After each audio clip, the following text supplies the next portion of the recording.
Welcome into our playoff preview presented by Advent Health, coming to you from the Bucs studio, presented by Ticketmaster. Casey Phillips here with senior writer and editor Scott Smith. We're doing our playoff preview video, which is our favorite video every year because it means we're in the playoffs. We're in the playoffs. It's just the best every year. And man, we're getting used to this. Can't do a playoff preview if you're not in the playoffs. If you're not in the playoffs, it's very true. And man, we won the division again. Fourth year in a row. Fourth year in a row. It's truly amazing. I could get used to this. We could, and I think we are starting to get used to it, which I enjoy. And let's keep being used to this. So because they won the division, we know they're in the playoffs. Tell us what else had to happen to know who they're going to be playing in this week one. Well, because the Rams lost to the Seahawks on the same day at the same time, the Buccaneers actually moved up to third in the overall playoff seedings, won their division, of course, and that means they play the 6th seed, and the Washington Commanders locked that seed up in week 18 as well. So the Buccaneers will be at home against Washington, and it's a rematch from the very first game of this season. Yeah, which, man, at the time, I don't even know if we knew how much to appreciate that win, because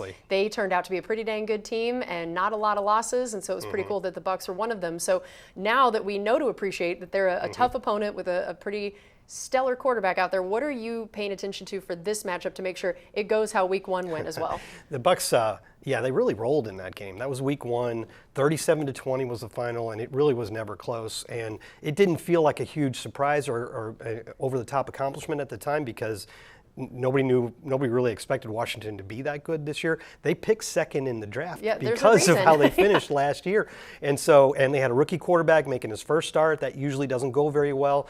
But now we know that not only is Washington good, but Jaden Daniels, the rookie that they got with that second overall pick, is really good. And he's in the Pro Bowl. He went on. He wasn't bad against us, but he was just getting his feet wet. But he went on to have an incredible season. And really, what stood out about it was he kept leading them to these incredible last-second wins. Yeah, which for a rookie to be so poised and under that kind of pressure, which is going to bode well, for them in the playoffs, that the Bucs are going to have to know this isn't like your typical rookie that seems to fold under pressure in the end. Well, and we loved him a few weeks ago when on Sunday night he led them to the overtime win over the Falcons, which is how the Bucs were able to pull ahead and eventually take the NFC South.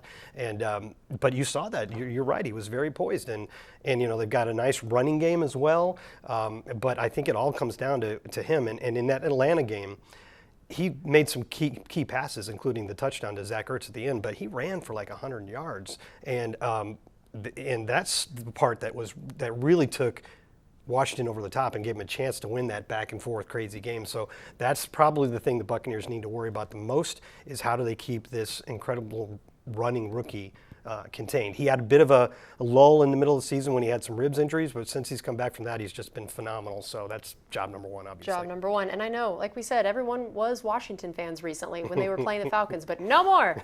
That's it. Now we're playing them in the playoffs, and we can't wait to hear all of you being loud and proud at Raymond James Stadium, and also staying tuned for all of our coverage here of this upcoming game on the Buccaneers website and social media. So we'll see you after that game.